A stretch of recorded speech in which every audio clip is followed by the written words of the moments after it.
Assalamualaikum warahmatullahi wabarakatuh. Salam sejahtera, salam kebajikan, Om Swastiastu, Namo Buddhaya, Wei Tongtian, Salam Nusantara, Rahayu, Rahayu, Rahayu. Kali ini kita akan memberikan informasi ada sebuah agenda terselubung, ada mekanisme yang tersembunyi terkait tentang ada adu domba antara PWI LS Perjuangan Wali Songo Indonesia Laskar Sabilillah dengan Naat Narkoba Ansab Aulia Itis'a. Ada sebuah agenda-agenda untuk menabrakkan antara PWI LS dengan Naat, padahal sejarahnya tidak demikian. Dan ini kita dapatkan di beberapa akun. Kita akan sampaikan supaya masyarakat Indonesia itu tahu bahwa antara PWI LS dan Naat itu berjalan bersama, baik itu perjuangannya, baik itu kontribusinya, tidak ada yang bertentangan. Memang dalam mekanisme organisasi berbeda-beda, akan tetapi tujuannya sama, untuk mencerdaskan masyarakat Indonesia, untuk memberikan informasi yang terbaik untuk masyarakat Indonesia, dan untuk memakmurkan masyarakat Indonesia dengan mekanisme sendiri-sendiri dalam organisasi dengan aturan sendiri, akan tetapi satu tujuan. Hal ini kita sampaikan karena memang sudah ada kaitan antara PWI LS dengan Naat. Bagaimana teman-teman di PWI LS juga ada banyak yang di Naat, sama yang di Naat juga ada banyak yang di PWI LS. Sama seperti NU. Banyak dari NU itu masuk di dalam PWI LS, dan dari PWI LS itu banyak dari warga NU. Kita akan memberikan informasi bahwa ada sebuah agenda khusus yang tersembunyi dari orang yang ingin mengadu domba antara PWI LS. Di sini ada akun di Facebook, ya, akun mengatasnamakan PWI LS Perjuangan Wali Songo Indonesia dan pakai logo PWI LS. Akan tetapi mengadu domba antara PWI LS dengan Naat, perlu dihati-hati.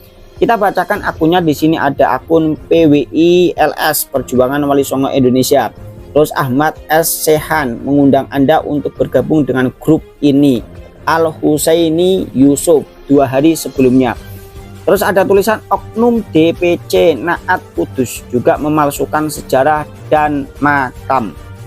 Terawangan ini juga terjadi, menghasilkan makam palsu Pangeran Aryo Penangsang di Jalan Suryo Kusumo 2, Desa Jepang Wetan, Kecamatan Mejobo, Kabupaten Kudus, Jawa Tengah.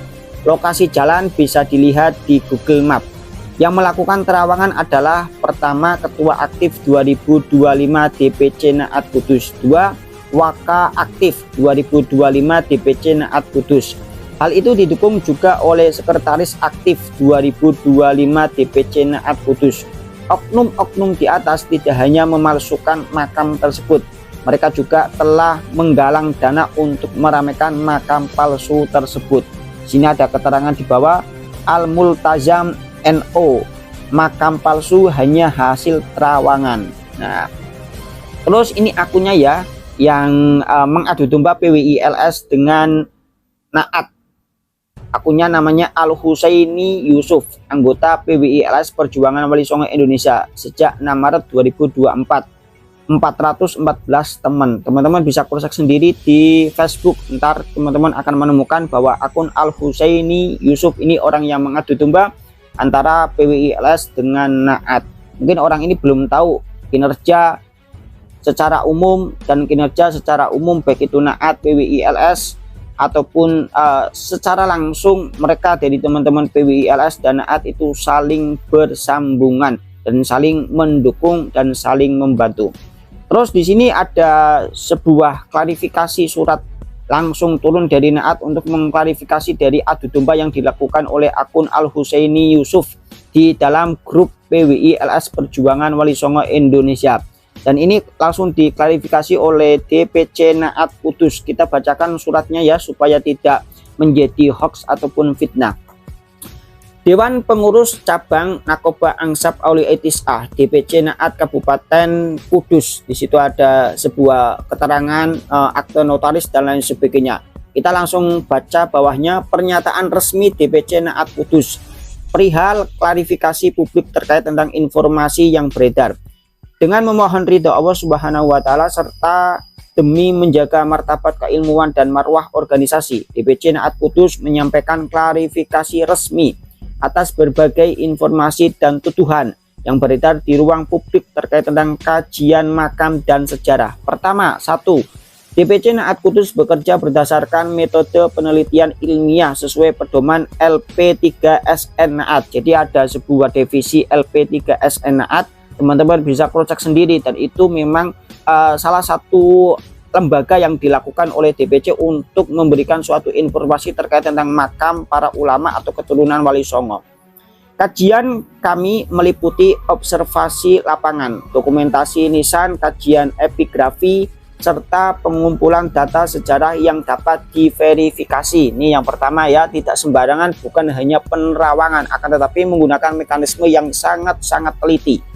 Nomor 2, kami tidak pernah menggunakan metode terawangan atau pendekatan non-ilmiah dalam penetapan situs atau kajian sejarah. Semua analisis dapat dipertanggungjawabkan secara akademis. Nah, jelas nih. Nomor 3, tuduhan mengenai pemalsuan makam, penyimpangan kajian ataupun tindakan tidak bertanggung jawab lainnya tidak berdasarkan dan tidak pernah menjadi kebijakan DPC Naat Kudus. Sudah jelas, nampak, dan keterangan ini tidak hoax, ada surat dari DPC Naat Kudus.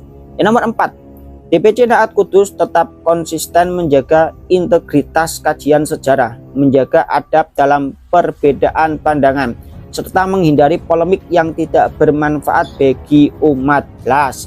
Nomor 5, kami tidak menanggapi serangan pribadi, tuduhan tanpa bukti, atau narasi yang tidak disertai data. Namun kami tetap memegang hak untuk menempuh jalur organisasi dan jalur hukum apabila diperlukan demi menjaga nama baik lembaga. Demikian pernyataan ini kami sampaikan agar masyarakat memperoleh informasi yang benar dan tidak terpengaruh oleh kabar yang tidak sesuai fakta. Semoga Allah Subhanahu wa Ta'ala senantiasa memberi taufik kepada kita semua. DPC Naat Kudus 18 November 2025, Ketua Abu Naam Rashid, Sekretaris Kiswanto. Tembusan 1 DPW Naat Jawa Tengah, 2 DPP Naat Pusat. Terus juga ada surat lampiran klarifikasi ya, Dewan Pengurus Cabang Nakoba Angsap Aulia Tis'ah DPC Naat Kabupaten Kudus. Kita bacakan supaya teman-teman tahu semua. Lampiran klarifikasi ilmiah terkait tentang pernyataan tentang manuskrip yang belum ditemukan. Sebagai jawaban atas pernyataan sebagai pihak terkait tentang manuskrip tertentu yang dianggap menjadi satu-satunya dasar kajian makam di desa Jepang Kudus bersama ini kami sampaikan. 1. Dalam metodologi kajian sejarah, penelitian tidak ditentukan oleh satu manuskrip.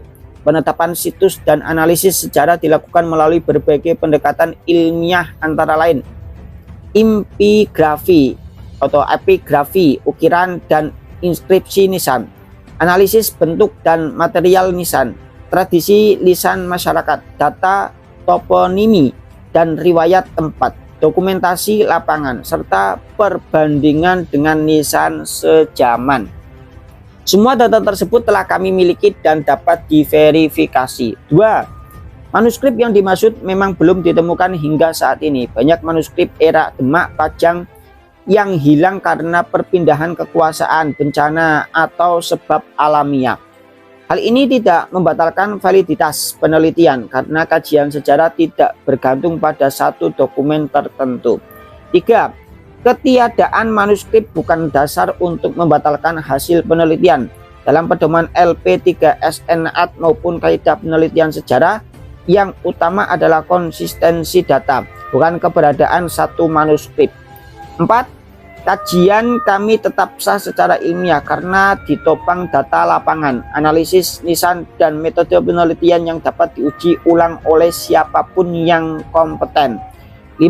Pencarian manuskrip tetap dilakukan dan apabila ditemukan akan menjadi pengayaan data, bukan penentu tunggal. Dengan penjelasan ini kami tegaskan bahwa narasi tanpa manuskrip berarti tidak sah, tidak sesuai dengan standar kajian ilmiah maupun pedoman LP3SN Naat. DPC Naat Kudus kajian berdasarkan penelitian bukan praduga. Tuh ya. Jadi ini jelas suratnya turun. Terus ada surat lagi yang diturunkan terkait tentang pernyataan ilmiah. Dewan Pengurus Cabang Narkoba Ansep Auliaitis A, DPC Naat Kudus Kabupaten Kudus, DPC Naat Kabupaten Kudus. Pernyataan ilmiah DPC Naat Kudus terkait penggunaan terawangan dalam penetapan makam dan kajian sejarah sebagai klarifikasi atas perbedaan pendapat yang muncul di masyarakat terkait penetapan makam di wilayah Kudus, khususnya yang berkaitan dengan penggunaan terawangan. Bersama ini, DPC Naat Kudus menyampaikan penegasan ilmiah sebagai berikut. Pertama, DPC Naat Kudus tidak menggunakan terawangan sebagai dasar penetapan makam, identifikasi tokoh, ataupun penyusun kajian sejarah, ataupun penyusunan kajian sejarah. Hal ini sejalan dengan pedoman LP3SN Naat yang mengharuskan penelitian dilakukan melalui pendekatan ilmiah dan dapat diverifikasi. 2. Dalam kajian sejarah dan situs pemakaman, metode yang kami gunakan meliputi: pertama, analisis epigrafi, ukiran dan tulisan pada nisan, tipologi dan karakter batu nisan era tertentu, dokumentasi dan observasi lapangan, toponimi serta riwayat lokal, dan perbandingan dengan nisan sejaman. Pendekatan ini bersifat akademis dan dapat diuji ulang oleh pihak yang kompeten. 3. Hasil terawangan bukan rujukan ilmiah dan tidak dapat dijadikan dasar untuk menuntut revisi hasil penelitian, apalagi memaksakan kesimpulan tertentu kepada lembaga. Berbeda individu dapat menghasilkan terawangan yang berbeda, sehingga metode tersebut tidak memiliki standar objektif. 4.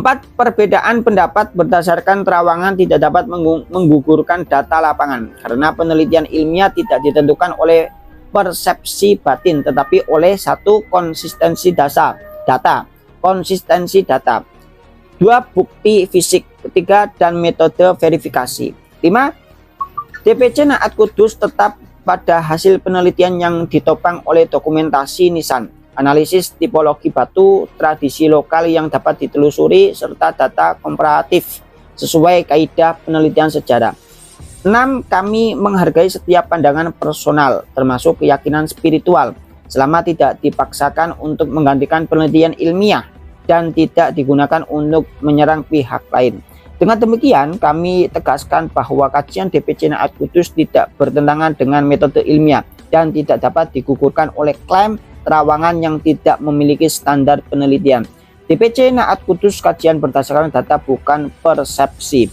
Jadi ini surat yang dilontarkan oleh atau yang disampaikan oleh Naat Kudus ya, DPC Naat Kudus, dan ini sudah jelas untuk menyangkal terkait tentang adanya tuduhan terhadap Naat Kudus yang mengatakan bahwa Naat Kudus melakukan sebuah terawangan makam, dan ini di-share di grup PWI LS Wali Songo, dan teman-teman bisa cross check, kita tampilkan gambarnya supaya teman-teman tahu semua. Mungkin itu saja untuk menyangkal terkait tentang ada agenda adu domba antara Naat dengan PWI LS, antara PWI LS dengan NU. Jadi memang ada agenda-agenda mereka melakukan adu domba yang memang sudah sejalan, sudah kokoh dan lain sebagainya. Sama seperti yang hari ini kita rasakan bahwa teman-teman PWI LS itu kan banyak daripada alumni santri Lirboyo, akan tetapi santri Lirboyo ataupun pondok pesantren Lirboyo diadu domba dengan PWI LS, dan ini dijadikan kesempatan untuk mukibin dan klan Ba'alwi. Tetapi hal ini bisa ditanggapi dan diselesaikan dengan baik. Semoga masyarakat Indonesia bisa memahami terkait tentang rekayasa adu domba yang dilakukan oleh klan Ba'alwi ataupun Habib ataupun mukibinnya. Dan teman-teman harus cermati karena sejarah zaman dulu hancur karena adanya adu domba. Semoga ini menjadi motivasi ataupun keterangan yang bermanfaat. Mungkin itu saja yang bisa.